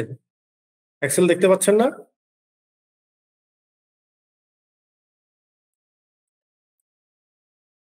জি স্যার, দেখা যায়। হ্যাঁ, আচ্ছা। এখন আমরা কজ এন্ড এফেক্টের ক্ষেত্রে সাধারণত এগুলো ধরেন প্রোডাকশনের ক্ষেত্রে অনেক সময় বেশি ব্যবহার করা হয়। তো এটাতে সাধারণত ওই যে সমস্যা হয়, কি হয়, ম্যানের সমস্যা হইতে পারে, অথবা মেশিনের সমস্যা হইতে পারে, অথবা প্রসেসের সমস্যা হইতে পারে, অথবা ম্যাটেরিয়ালের সমস্যা হইতে পারে। মানে এই ধরনের মানে কোনো না কোনো সমস্যার কারণে আপনার একটা ইফেক্ট হয়, বুঝছেন? এখন আমরা আসলে ওই একবারে ফুল অ্যানালাইসিসটা ওইখানে করব না, আমরা এখানে বেসিকটা জানবো, যেহেতু আমরা সার্ভিসিং এ আছি, আমরা সেলসে আছি। আমি চেষ্টা করব যে কজ এন্ড ইফেক্টটা ওই রিলেটেড করার জন্য। আমরা ধরছি যে আমাদের সমস্যা হয় পিপলে, না হয় সমস্যা মার্কেটে, না হয় সমস্যা ডিস্ট্রিবিউটারে, নয় সমস্যা প্রসেসে। এর বাইরে কোনো সমস্যা থাকতে পারে কিনা বলেন তো? হয়তো থাকতে পারে, কিন্তু বেসিক তো এগুলাই। জি স্যার, বেসিক এইটাই স্যার, মানে স্বাভাবিক। একটা মার্কেটে হয় অ্যাপোর সমস্যা, মানে টিমের সমস্যা, অথবা টিম ওকে আছে ডিস্ট্রিবিউটরের সমস্যা, অথবা ডিস্ট্রিবিউটর ওকে আছে মার্কেটের সমস্যা, হতে পারে ডিস্ট্রিবিউটর ঠিক আছে, মার্কেটও ঠিক আছে, পিপলও ঠিক আছে, তাইলে প্রসেসের সমস্যা। এই চারটের বাইরে খুব বেশি থাকার কথা না, কি বলেন? না স্যার, এর বাইরে থাকার সম্ভাবনা কম। এখন ধরেন এই পার্টটা হলো যে ইফেক্ট, আর এই পার্টটা হলো কজ, ঠিক আছে? আমি যদি বাউন্ডারি দিই, ইফেক্টটা হলো যে 20% ডিক্লাইন ইন সেলস, আমরা প্রবলেম স্টেটমেন্ট যেটা করছি, আর ইনক্রিজ ক্রেডিট, এটাই তো নাকি? এবার আমরা একটা ব্রেন স্টর্মিং করি, এটা আমি বসাইছি যে এরকম না, এটা হবে যে ধরেন আমরা একটা এভাবে স্টার্ট করব, করে এগুলোতে কিছু থাকবে না, এবার আমরা 5-6 জন টিম নিয়ে বসবো, ওইটার সাথে যারা কানেক্টেড আছে ডিস্ট্রিবিউটর টিম সহ। এবার এক একজন এক এক কথা বলবে, পিপল বলবে যে হ্যাঁ মানে এখানে নিউ অ্যাপো, পিপলের ক্ষেত্রে হলে একজন বললো যে স্যার এখানে যে নতুন অ্যাপোটা, ওই অ্যাপো তো এখন আগের মতো অ্যাচিভ করতে পারতেছে না। তাহলে একজন বলবে নিউ অ্যাপোর সমস্যা, আরেকজন বলবে নিউ অ্যাপোর আসলে তার এই সমস্ত নলেজের সমস্যা, আরেকজন বলবে যে তার রিলেশনশিপটা এইভাবে হয় নাই, অথবা তার স্কিল ইস্যু হইতে পারে, তার হার্ড স্কিল এবং সফট স্কিলটা এইভাবে সে এখনো ডেভেলপ করতে পারে নাই, তার প্রোডাক্ট নলেজ নাই, তার মার্কেট নলেজ নাই, ঠিক আছে, সেলস এর নলেজ নাই, এটা হইতে পারে, অথবা তার সবকিছুই আছে, তার ইচ্ছার অভাব হইতে পারে না? জি স্যার। ঠিক আছে। এবার বললেন যে আচ্ছা ধরেন প্রসেসের সমস্যা, প্রসেসের কি হইতে পারে, যে পোর ট্রেনিং হইতে পারে, ট্রেনিং এর ঘাটতি থাকতে পারে, তার সাথে ওয়ার্ক উইথের ঘাটতি থাকতে পারে, ফলো আপের ঘাটতি থাকতে পারে, অথবা হ্যান্ড ওভার প্রসেসিং এর সঠিক স্ট্যান্ডার্ড মেনটেন করা হয় নাই, হইতে পারে রিভিউটা ঠিক মতো করা হয় নাই, ঠিক আছে, অথবা মার্কেটের সমস্যা হইতে পারে। মার্কেটে কি সমস্যা, মার্কেটে হয়তো তার কাভারেজ গ্যাপ থাকতে পারে, অথবা মার্কেটে কোন কয়েকটা দোকানদারের সাথে তার সমস্যা হওয়ার কারণে ওই দোকানদার গুলো মানে তাকে কিছু বলতেছেও না, দোকানে গেলে বলতেছে যে ভাই পরে আসেন, মাল লাগবে না। আসলে কিন্তু রিয়েল দোকানদারটা সেটা বলতেছে না, যে তার এটিচিউডে সে কোনো না কোনো সময় মনে কষ্ট পাইছে, এই জন্য তার সাথে আর প্রোডাক্ট নেবে, ঠিক আছে? অনেক সময় অনেক দোকানদারে বলে না, ঠিক আছে, পরে যখন আস্তে আস্তে তার সাথে বসে ভিতরে ঢোকা হয়, তখন সে বলে যে ভাই এই কারণে এমন একটা ঘটনা ঘটছে, আমি তো এই জন্য তার থেকে প্রোডাক্ট নেওয়া বন্ধ করে দিচ্ছি, বুঝতে পারছেন? তো এই জন্য অনেক দোকানদার একটু চাপা স্বভাবের, এই জন্য চাপা স্বভাবের গুলো একটু সমস্যা বেশি, তার থেকে পেটের থেকে কথা বাইর করতে সমস্যা। আর যে দোকানদার গুলো রাগী, হুটহাট করে অনেক কথা বলে, ইনডিরেক্টলি কিন্তু তারা ভালো, মানে তাদের থেকে দেখবেন যে আপনার খুব বেশি চাপা স্বভাবের হয় না, তাদের সমস্যা বের হয়ে দ্রুত চলে আসে, আপনি সমাধান করে তার সাথে আবার ট্রানজেকশন শুরু করতে পারেন। তো তার সাথে এই ধরনের রিলেশনশিপ গ্যাপ থাকতে পারে, অথবা ওই দোকান ওই এফোটা ওই এরিয়া শুধু বড় বড় দোকানগুলোতে নিয়ে পড়ে আছে, বুঝছেন? ওই বড় দোকানদারগুলো প্রোডাক্ট যে মাসে নিবে তার টার্গেট হবে, বড় দোকান যদি প্রোডাক্ট না নেয় তার টার্গেট হবে না। অথবা তার ওইখানেও এমন হইতে পারে যে বড় দোকানের সাথে তার কোনো রিলেশন নাই, কারণ বড় দোকানের তো বড় ডিমান্ড, তাই না? তো ওইটা সে ফুলফিল করে না, সে ধরেন সে নিউমেরিক ডিস্ট্রিবিউশন নিয়ে আসে, তার ওয়াইটের ডিস্ট্রিবিউশন হচ্ছে না, এই জন্য হয়তো টার্গেটে 60-70 আটকে যাচ্ছে, সেতে যায় ওইখানে যায় মিট করতে যায়। কারণ টার্গেটে যখন আসে তার টার্গেটের ফুল ইয়ে থেকে প্রয়োজন হলে 5-10% বেশি আরো টার্গেট আসে গ্রোথ চিন্তা করার জন্য। কারণ টার্গেটটা এমন ভাবে আসে না যে আপনি যেটা অ্যাচিভ করতে পারবেন এটাই টার্গেট দিচ্ছে। টার্গেট একটু ধরেন একটু লোড থাকবে, 10%, 5%, 15%, 20% গ্রোথ দিয়ে টার্গেট আসে। কারণ আপনার মার্কেটে যদি একটা রিটেলও ছুটে যায় তাহলে আপনি কোন জায়গা থেকে কভার করবেন? ওয়াইটের ডিস্ট্রিবিউশনে প্রত্যেকটা দোকান গুরুত্বপূর্ণ, যদি একটাও ছুটে যায় তাহলে মনে করবেন যে আপনার টার্গেটের ধরেন 10% নাই। আবার নিউমেরিক ডিস্ট্রিবিউশন গুরুত্বপূর্ণ, যারা ওয়াইটের ডিস্ট্রিবিউশন করে তারা নিউমেরিক ডিস্ট্রিবিউশনের ক্ষেত্রে বলে যদি 6 পিস, 3 পিস, 12 পিস নিয়ে নিচ্ছে 10,000, 1,000, 500 টাকা, কিন্তু এই 10,000, 1,000, 500 টাকা একসাথ করলে যে 10,000, 20,000 হইতে পারে, তার মাথায় ওই ধরনের সাইকোলজি কাজ করে। ঠিক আছে, এই ধরনের সমস্যা থাকতে পারে। অথবা তার ডিস্ট্রিবিউটারের সমস্যা থাকতে পারে, ধরেন ডিস্ট্রিবিউটারের মার্কেটে ইনভলভমেন্ট কম থাকতে পারে, তার ইনভেস্টমেন্টে শর্ট থাকতে পারে, তার ডেলিভারি জনিত কিছু থাকতে পারে, ডেলিভারি বাইরে দুপুর 2টা বাজে, ঠিক আছে, অথবা ডেলিভারি ম্যান মাল নেয় অর্ধেক বাউন্স নিয়ে চলে আসে, ঠিক আছে, অথবা তার স্টকে শর্ট থাকতে পারে যে এমন একটা এসকিউ এটা রানিং ওই পয়েন্টে পার মান্থ 2 লাখ 3 লাখ টাকা বিক্রি হয় এসকিউটা, কিন্তু এসকিউটা স্টকে না, বিক্রি করতে পারতেছেন, ঠিক আছে। অথবা তার ক্রেডিটের প্রতি তার মার্কেটে কোনো কন্ট্রোল নাই, ঠিক আছে, অ্যাপোর নামে ক্রেডিট লিখে রাখছে, অ্যাপোর পকেটে ক্রেডিট, কিন্তু দেখা গেছে যে ওই ক্রেডিট মানে সে ওই দিন জমা দিল নাকি সে 10 দিন পরে জমা দিল, ঠিক আছে, এটাতে তার কোনো কন্ট্রোল নাই। এসব ক্ষেত্রে এর বাইরে কোনো সমস্যা থাকতে পারে কিনা বলুন তো? থাকতে পারে হয়তো, কিন্তু মেজর সমস্যাগুলো তো এগুলো। 4টা দিনে যদি ওকে হয়ে যায় তাহলে কি আর ওইখানে কোনো সমস্যা থাকতে পারে?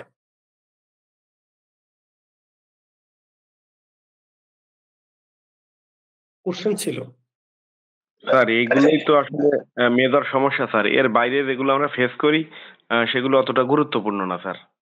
রিয়েল লাইফে স্যার আমরা এইগুলোই ফেস করি বড়ভাবে। আমরা যখন প্রবলেম সমাধান করব একটা জিনিস মাথায় রাখতে হবে যে আমরা কোনো সমস্যাকে ওভারলোক করে যাব না, ইভেন এর বাইরে যদি কোনো সিলি সমস্যাও থাকে এটাও এখানে নিয়ে আসতে হবে। এটা জাস্ট আমি এখানে আমার মাথাতে সবগুলো হয়তো এইভাবে আসে নাই, কিন্তু যখন আমরা একসাথে টিম ব্রেন স্টর্মিং করবো তখন অনেক বিষয় এখানে চলে আসবে। আমি কি বুঝাতে পারছি আপনাদেরকে? একবারে সিলি কোনো সমস্যাকেও ওভারলোক করা যাবে না, এখানে আনতে হবে। জি স্যার, বুঝতে পারছি। ঠিক আছে, এটা অনেকটা কজ এন্ড এফেক্টের ডায়াগ্রাম, আমি জাস্ট বেসিকটা বুঝালাম, ঠিক আছে। এবার আমরা A3 প্রবলেম সলভিং এ যাব, ঠিক আছে। এখন আপনার কি একটু কঠিন হয়ে যাচ্ছে কিনা, আপনার একটু রিভিউ দেন তো, মানে এটা কি খুব বেশি কঠিন হয়ে যাচ্ছে কিনা, কি না আমি একটু ইজি করে বলতে পারতেছি আপনাদেরকে? না স্যার, কঠিন হচ্ছে না স্যার, কারণ এগুলো তো স্যার আমাদের ডেইলি ওয়ার্কের মতোই, জাস্ট স্যার একটা শখের ভিতরে আপনি বলতেছেন, বুঝতে পারতেছি স্যার। আচ্ছা, আমি কিন্তু আপনাদের কাউকে দেখতে পাচ্ছি না। আচ্ছা, এখন আমরা A3 প্রবলেম সলভিং নিয়ে কথা বলবো, ঠিক আছে। এই আমাদের কতক্ষণ হইলো সময়? 10টা বেজে গেছে। আমাদের অলমোস্ট 1 ঘন্টা বেশি হয়েছে স্যার। 1 ঘন্টা। এটাই জয়েন করছি একবার 10টা বাজে স্যার। তাহলে আরো 20 মিনিট কন্টিনিউ করা যায় নাকি? জি স্যার। আচ্ছা, চেষ্টা করবো যে ক্লিয়ার করার জন্য। আচ্ছা 10টা পর্যন্ত করুন স্যার। আচ্ছা, তাহলে A3 আসলে কি? এটা আসলে একবার ওয়ার্ল্ড ক্লাস আসলে প্রবলেম সলভিং মেথোডোলজি। এটা একবারে একটা টয়োটা রিনাউন্ড ম্যানেজমেন্ট সিস্টেম। আসলে এই ধরনের ক্ষেত্রে প্রবলেম সলভিং ক্ষেত্রে মেজরিটি পার্সেন্ট টয়োটা অথবা মোটরোলা এগুলোতে হয়, কারণ তারা একটা ওয়ার্ল্ড ক্লাস স্ট্যান্ডার্ড মেনটেন করে প্রবলেম সলভিং এর জন্য। তো এগুলো থেকে আসলে আমরা লার্নিংটা পাই এবং ওইগুলো দিয়ে সারা বিশ্বের সমস্যাগুলো সাধারণত সমাধান হয়, স্ট্রাকচার্ড হয়।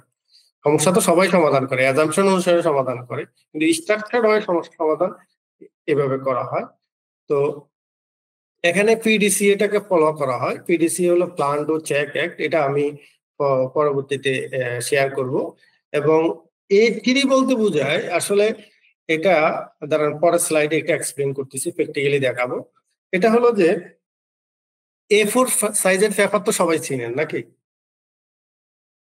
জি স্যার, চিনি স্যার।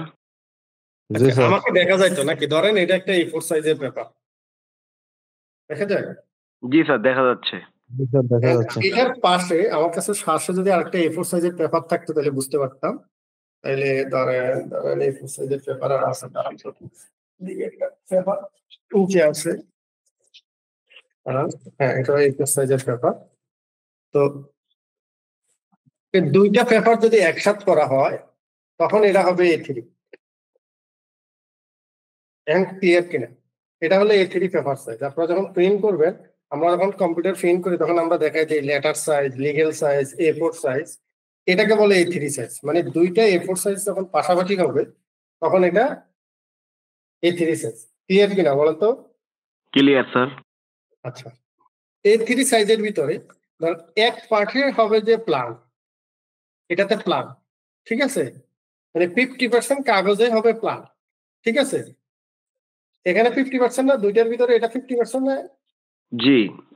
আর এ পার্টে হলো যে ডু চেক অ্যাক্ট, তিনটা ডু চেক অ্যাক্ট, তিনটা, ঠিক আছে? এবার আমি নেক্সট স্লাইডে যাচ্ছি, আমি বেসিকটা আপনাদেরকে দেখাবো। আচ্ছা, এটাতে আমি একটু আরেকটু এক্সপ্লেন করি। এটাতে ধরেন প্রথমে দেখা যাচ্ছে তো না? দেখা যাচ্ছে স্যার। প্রথমে প্রবলেমের একটা ব্যাকগ্রাউন্ড, মানে একদম ডাক্তারের কাছে গেলে ডাক্তার কি মানে জিজ্ঞাসা করে না যে কি আপনি কি করেন, আপনার পেশা কি, আপনি কোন ধরনের কাজ করেন, জ্বর কবে থেকে আসছে, কতদিন হয়েছে, কখন আসে, কতক্ষণ থাকে, ঠিক আছে? এইগুলো তো ব্যাকগ্রাউন্ড জিজ্ঞাসা করে, তাই না? ঠিক তেমনি আমাদের কিন্তু এভাবে প্রবলেম হইলে প্রবলেমটা এভাবে জিজ্ঞাসা করতে হবে, ব্যাকগ্রাউন্ডটা আগে আমাদের আইডেন্টিফাই করতে হবে। এখানে লিখতে হবে যে আসলে কি সমস্যা, কবে থেকে হচ্ছে, কখন হচ্ছে, কোন জায়গায় হচ্ছে, ঠিক আছে? এটা এখানে আমাদের ব্যাকগ্রাউন্ডে আসবে। মানে পেপার সাইজের প্রথমে এক পার্টে আমরা প্ল্যানটা করব, প্রথমে আমরা শুরু করব হলো ইয়ে দিয়ে, মানে ব্যাকগ্রাউন্ডটা দিয়ে। তারপরে হবে যে কারেন্ট কন্ডিশন, এই মুহূর্তে আসলে কন্ডিশনটা কি, এই মুহূর্তে কন্ডিশন আমরা এখানে লিখবো। তারপরে যেটা হবে যে আসলে আপনি কারেন্ট কন্ডিশন বুঝছি, কিন্তু আপনি কি হতে চাচ্ছেন। কারণ রোগ হইলে তো বলে যে না আমি একবারে পুরোপুরি সুস্থ হতে চাচ্ছি। আর আমাদের সমস্যার ক্ষেত্রে হয় কি, আমার সমস্যাটাকে পুরোপুরি এলিমিনেট করতে চাচ্ছে এবং দ্বিতীয়বার যাতে এই সমস্যাগুলো না হয়। ধরেন আমরা যদি বলে যে আমাদের টার্গেট এখন 60, 70, 80, 90 হচ্ছে, আমরা চাচ্ছি যে এটা 110-এ নিয়ে যেতে, ঠিক আছে? তাহলে এই যে গ্যাপটা, এটা আমরা লিখবো যে না আমাদের টার্গেট কন্ডিশন হলো 110%, এরকম আর কি, ঠিক আছে? আর এখানে আমরা করব কি, যে আমরা এর আগে রোড কজ অ্যানালাইসিস করছি, ফিশ বোন অ্যানালাইসিস করছি। এখানে আমরা যেটা করব, এই যে এখানে যত অ্যানালাইসিস আছে সব এখানে করব। আমরা রুট কজ অ্যানালাইসিস করব, আমরা ওই যে প্ল্যান পিডিসিএ করব, যা করব আমরা এখানে করব। আর এই পাশে যখন শেষ, তখন আমরা যেটা করব সেটা হলো যে আমরা সবকিছু পাইয়া গেছি, রুট কজ পাইয়া গেছি, এখন হলো ডু চেক অ্যাক্ট, ঠিক আছে? এখানে ডু, তারপরে চেক এবং অ্যাক্ট, ঠিক আছে? এটুকু বুঝতে পারছেন কিনা? একবারে আমি বেসিক থেকে আপনাদেরকে বলতেছি, বুঝছেন? আচ্ছা, এটা হলো একটা ফরম্যাট, বুঝছেন? A3 স্ট্রাকচার প্রবলেম সলভিং এর এটা একটা ফরম্যাট। এটার এক্সেল শিটও, এক্সেল ফরম্যাটও আছে। এখানে টাইটেল হবে বা এখানে কে করতেছে, কোন সময়ে করতেছে, স্টার্ট ডেট কত, আপডেটেড ডেট কত, এখানে প্রজেক্ট টিম কারা কারা আছে, এখানে এটা লিখবে। এই প্রবলেমের ক্ষেত্রে A3 এখানে লিখবে। যে কোনো জিনিস রিটেন করলে খুব দ্রুত সমাধান হয়, ঠিক আছে?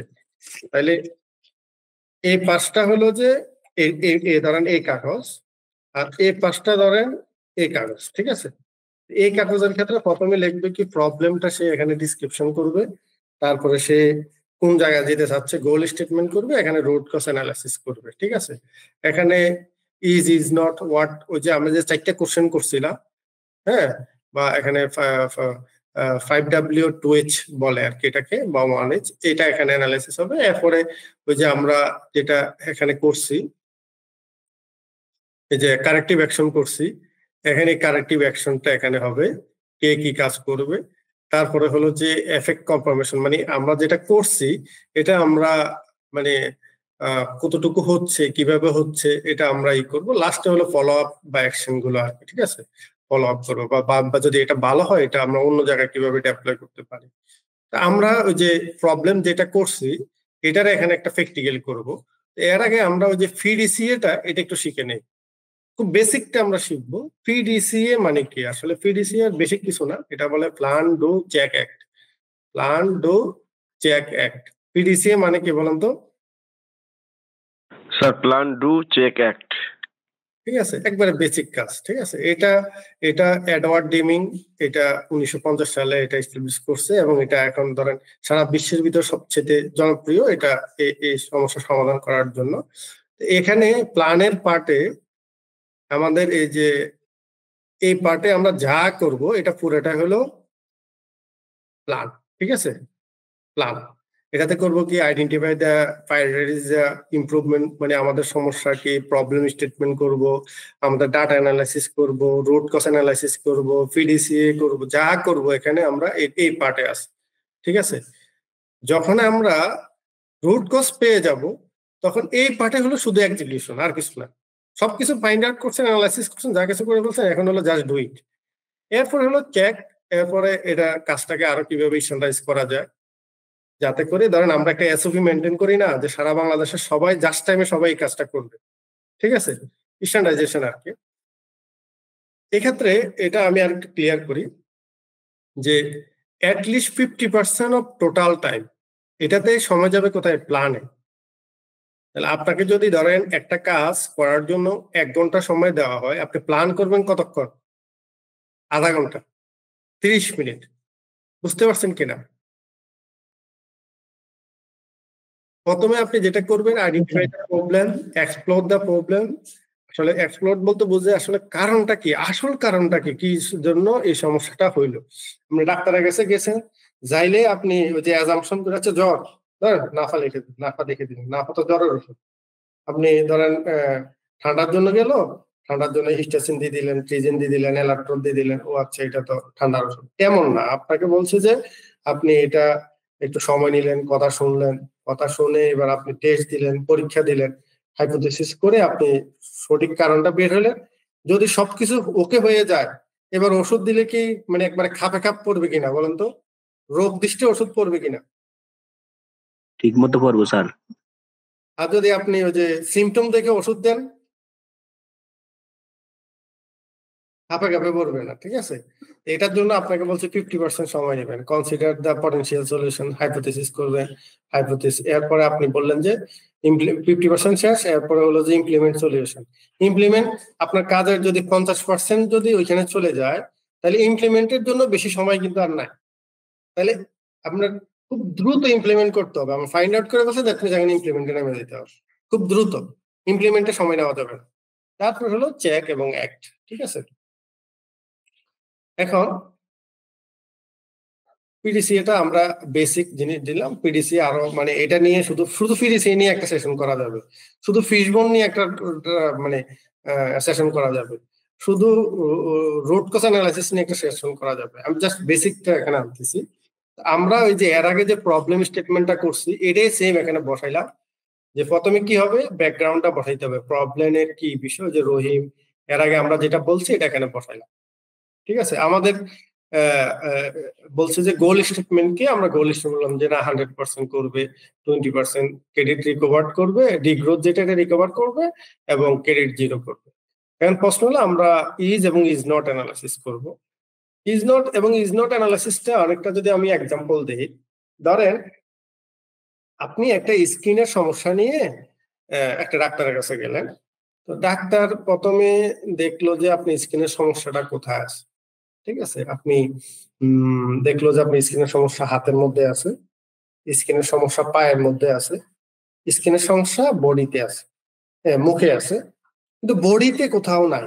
ঠিক আছে, তখন ডাক্তারে কি করবে, সমস্যাটা লিখবে হলো ফেস, লেগ, মানে আউটসাইড অফ দা বডি। ঠিক আছে, ইজ নট মানে কি, মানে হলো যে বডির ভিতরে কোনো সমস্যা নেই। তাহলে কি হলো, স্পেসিফিক হয়ে গেল, মানে প্রবলেমটা ন্যারো হয়ে গেল। আমরা ওইখানে যদি ফিল্ড অফিসার 2 জন থাকে, তাহলে একজনের কোনো সমস্যা না, তাহলে আপনি একজন দিতে পারেন। আমরা 5 জন ডিস্ট্রিবিউটারের ক্ষেত্রে হাতে সমস্যা, সবাই গ্রোথে আছে, একটা ডি গ্রোথে আছে, তাহলে ইজ নট হলো 4টা আর ইজ হলো একটা। এইভাবে আর কি, মানে প্রবলেমটাকে ন্যারো করে নেওয়া। আমি মনে হয় বুঝতে পারছি আপনাদেরকে। জি স্যার, বুঝতে পারছি। আচ্ছা, তখন হোয়াট যখন ইজ অ্যানালাইসিস করবো, আমরা দেখছি যে 20% ডিক্লাইন ইন সেকেন্ডারি ক্রেডিট, তাহলে হোয়াট লিখলাম, হোয়ার কোথায়, বলা ডিবি পয়েন্ট, ওয়েন কখন, তখন বললাম July 24 to November 24, how big, very big, who is involve, involve হলো যে ওইখানে আছে হলো এফও, সেলস টিম, আরএসএম, এরা হলো ইনভলভমেন্ট। ঠিক আছে, ইজ নট যদি বলি তাহলে অন্যান্য পয়েন্ট গুলো ওকে আছে। হ্যাঁ, আমরা যদি বলি জুলাই টু নভেম্বর বললাম, আচ্ছা জুলাই ঠিক আছে, সেপ্টেম্বর ঠিক আছে, সমস্যাটা হলো অক্টোবর। ঠিক আছে, তাহলে আমরা শুধু এখানে অক্টোবর থাকবে আর বাকিগুলো ঠিক আছে, তাহলে ওই ওই সমস্যাটা আমরা অ্যানালাইসিস করবো। যেমন দেখতেছি যে স্কিনের সমস্যাটা আউটডোরে, তাহলে আমার আর ভিতরে কোনো ওষুধ দেওয়া লাগবে, আমি কিন্তু সরাসরি ডিরেক্ট বুঝতে পারবো যে এটাতে তার সমস্যাটা আউটডোরে, আউটডোরে কাজ করতে হবে, মানে বডি যেটা ট্রানজিবল দেখা যায়, বাকিগুলো তো মানে জামা কাপড়ের নিচে থাকে, ঠিক না? এটা তো এখানে আমরা ওই যে যেটা 5 অ্যানালাইসিস করছি, রুট কজ অ্যানালাইসিস, এটা এখানে হবে। এই যে ফিডিসিএ বলছি, এটা এখানে প্রান্ডো চেক হবে।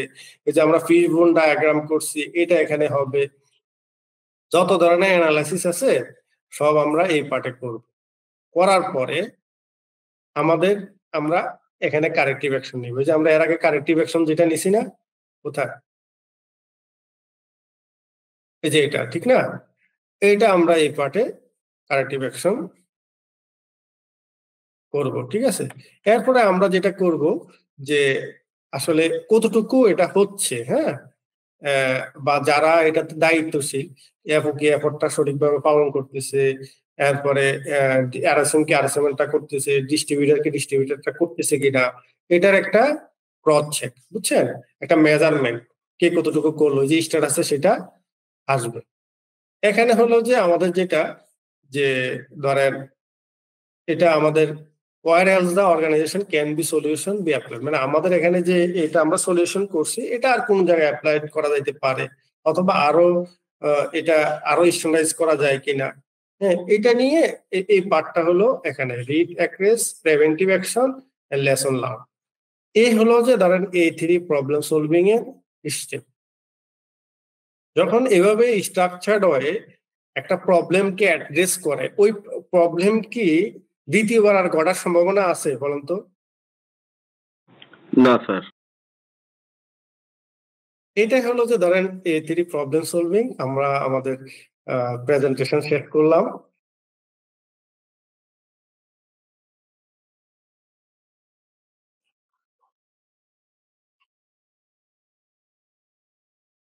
আর আমি স্ক্রিন শেয়ার বন্ধ করতেছি।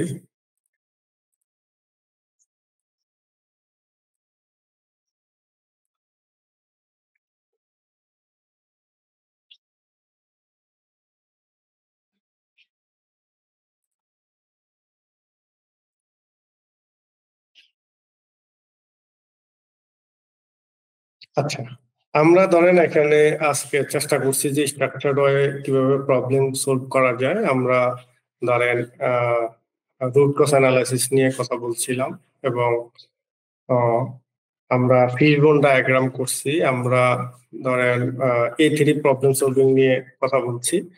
তো আমরা, আমার কাছে যেটা মনে হচ্ছে যে আমরা যদি এভাবে স্ট্রাকচার্ড ওয়ে প্রবলেম গুলো অ্যাড্রেস করি, এবং ধরেন যে যেতটুকু টিম নিয়ে কাজ করে, ওই টিম যদি এটার সাথে একসাথে ইনভলভমেন্ট হয়, কারণ একা কোনো কিছু আসলে অ্যাচিভ করা সম্ভব না, সবাই মিলে যদি সম্মিলিতভাবে কাজ করে তখনই অ্যাচিভ করা সম্ভব।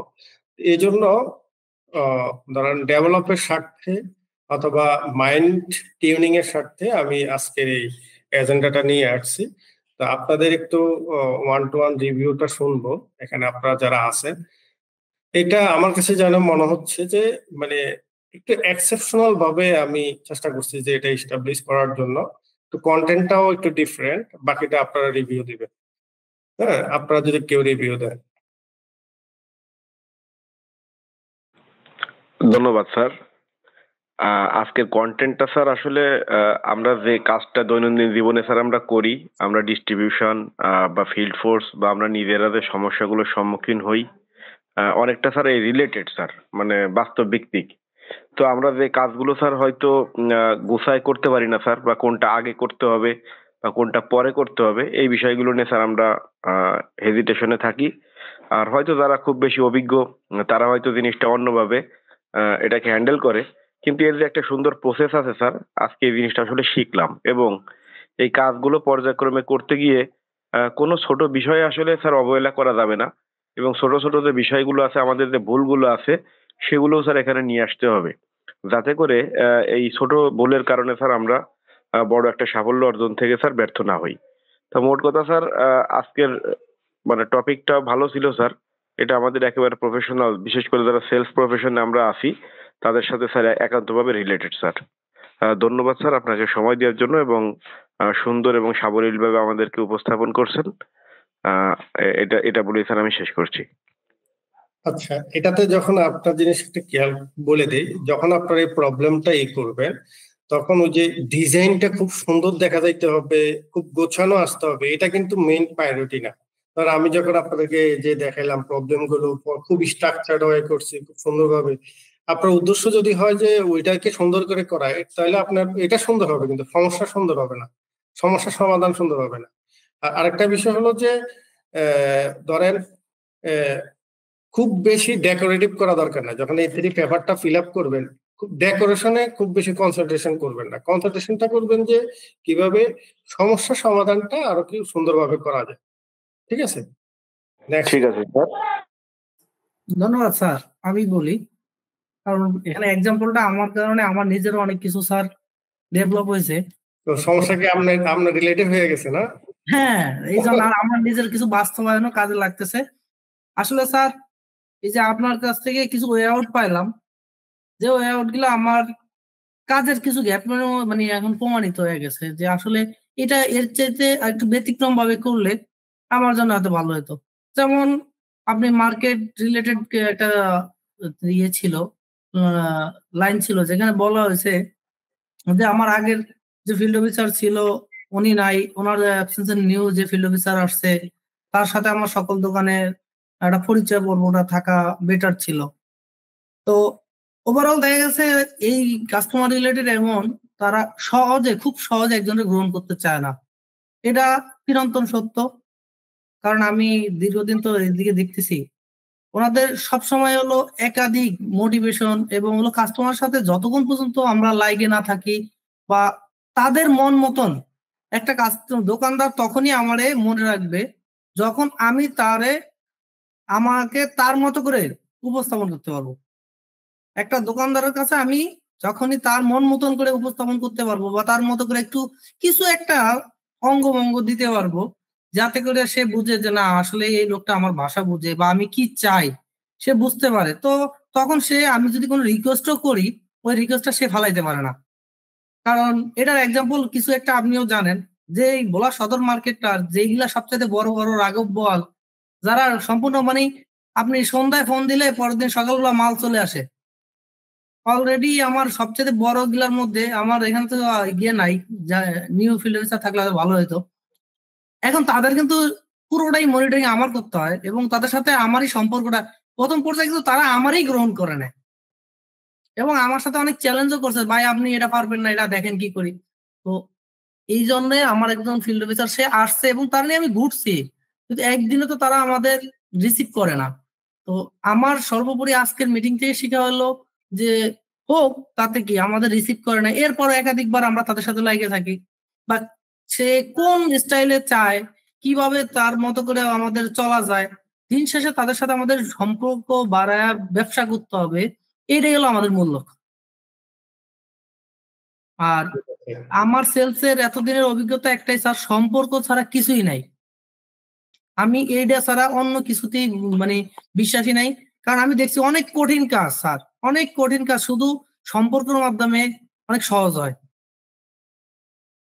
যেটা আমার বহু সিনিয়র স্যাররাও দেখছে যে না অনেক কঠিন হয়ে গেছে। তারপর একটুখানি আসলে আমার ভাবাও হয় না যে আসলে এটা এত সহজে হবে। তো আজকের মিটিং এর স্যার সবচেয়ে বড় পাওয়া হলো আমি এটা প্রাপ্তি মনে করব।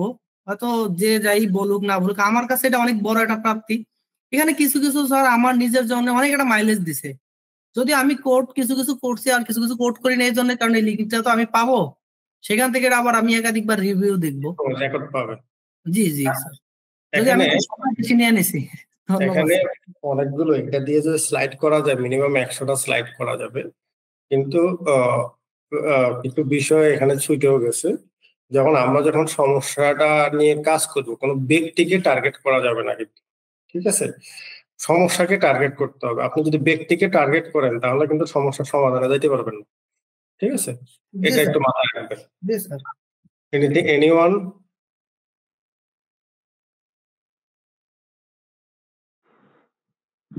ধন্যবাদ স্যার, সুন্দর একটা আলোচনা আজকে পেলাম। আসলে আমাদের প্রতিদিনই আপনি যে ধরনের ট্রেনিংটা প্রত্যেকদিন আমরা পাচ্ছি স্যার, এটা আসলে আমাদের দৈনন্দিন কাজের সাথে। শুক্রবার, স্যার প্রত্যেক কথা শোনা শুক্রবার যায় না স্যার? শোনা যায়। হ্যাঁ, প্রতিদিন তো করি না, প্রত্যেক শুক্রবার। স্যার একটু প্রতি আমি শুক্রবার আমি স্যার। আমি একটু স্যার আপনার রবিবার মাঝখানে আমি একটু নিয়ে নিচ্ছি। রবিবার কিন্তু প্রতিদিন বুঝাইছে এইটা যে শুক্রবার তো আমরা এক্সেপশনাল পাই, এছাড়া প্রতিদিনই কিছু না কিছু শিখতে পারতেছি। না, আমার প্রতিদিন তো শিখি ভাই, কম বেশি। ঠিক আছে, এখন স্যার এটা থেকে আমরা আসলে একটা লার্নিং পাইলাম যে আমরা আমাদের যেহেতু বিভিন্ন সময় বিভিন্ন কারেকশন আসে, সেই কারেকশনে আসলে আমরা কি ধরনের ডিসিশন নিয়ে কাজ করতে পারি। তারপরে আমরা দেখা যাচ্ছে যে বিভিন্ন সময় বিভিন্ন ধরনের অঘটন ঘটার সম্ভাবনা থাকে, বিভিন্ন পারপাস। আমাদের আসলে জবটা অনেকটা চোর পুলিশ খেলার মতো, সবসময় আসলে কোথাও না কোথাও লাগিয়ে থাকতে হয়, এঙ্গেজ থাকতে হয়। তো আসলে সমস্যা কোন জায়গাগুলো আছে এগুলো যদি আইডেন্টিফাই না করা যায় তাহলে আসলে সমাধানটা কিভাবে হবে। তো সমস্যা নির্ধারণ করার জন্য যে একটা পরামর্শ আপনি দিচ্ছেন, তারপরে এই সমস্যা পাওয়ার পরে কিভাবে এই প্রবলেমটা সলভ করা যায় সেটার একটা পরামর্শ দিচ্ছেন।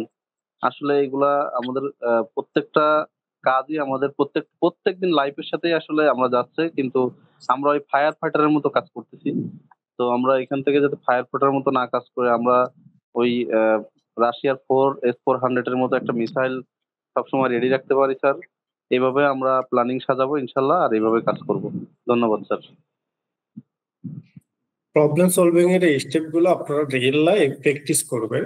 প্র্যাকটিস করলে আপনাদের দেখবেন যে এটাতে আপনার ফাইটিংসটা ভালো হবে, ঠিক আছে? এটা আপনারা একটু ডায়েরিতে নোট করবেন এবং রিয়েল লাইফ প্র্যাকটিস করবেন। তখন আপনারা এটাতে অ্যাপ্লিকেশন করতে যাবেন। যখন আপনি অ্যাপ্লিকেশন করতে যাবেন তখন অনেক জড়তা থাকবে, হ্যাঁ, অনেক জায়গায় ভুল ত্রুটি হবে। কিন্তু আপনি যদি এইভাবে রিটেন ভাবে আপনি যদি প্রবলেম সলভ করেন এবং এটাতে যদি একটা এসওপি মেনটেন করেন উইথ ডেডলাইন এবং কোন কাজটা কত দিনের ভিতরে শেষ হবে, তাহলে দেখবেন যে আপনি একবারে ফায়ার ফাইটিং এর মতো কাজ না করে স্পেসিফিক ডাটাবেস আপনি স্ট্রাকচার্ড হয়ে প্রবলেম সলিউশন করতে পারবেন এবং এই সমস্যাটা আর দ্বিতীয়বার হবে না, বুঝছেন? তো আর যদি কেউ রিভিউ দেন তাহলে আমরা ক্লোজ করব।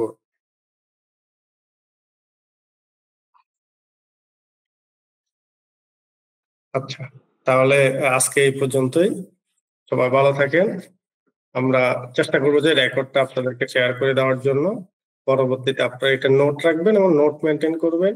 আমি চেষ্টা করতেছি যে আসলে আমি সবাই মিলে যদি একটু ডেভেলপ হওয়া যায়, আমি যতটুকু জানি আমিও এটাতে ছাত্র, আমি শেখার চেষ্টা করতেছি। তো শেয়ারিং এ হলে কি ধরেন আমি যদি শেয়ার করি আমারটাও দেখা গেছে যে একটু প্র্যাকটিস হয়ে গেল, প্লাস আমার একটু ভালোভাবে জানা হইলো। আবার আমি যদি আহ আরো আপনাদের সাথে শেয়ার করে আপনারাও যদি এখানে কিছু উপকৃত হন, যতটুকু উপকৃত হন আপনারাও এটাতে প্র্যাকটিস করতে পারবেন, তাহলে দিন শেষে সবাই আমরা উপকৃত হইলাম। এটুকুই মেন্টালিটি নিয়ে আমি আজকের এই সেশনটা করছি। সবাই ভালো থাকেন। আল্লাহ হাফেজ।